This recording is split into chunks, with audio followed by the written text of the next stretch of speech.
Hey guys, welcome to day 3 of the LEGO McLaren Speed Champion set, and as you can see in today's video,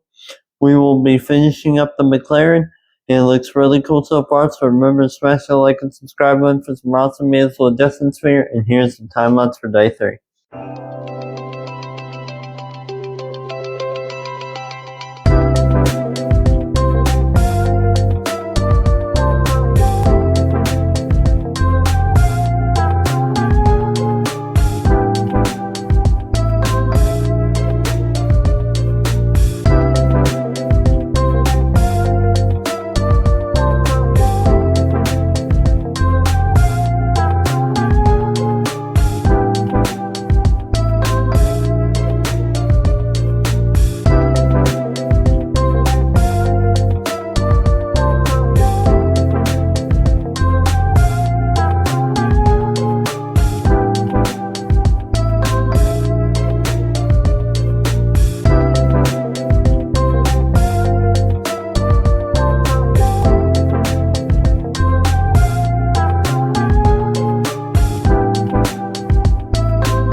Hey guys, so that was the time lapse for day 3 of the LEGO McLaren Speed Champion set, and as you can see,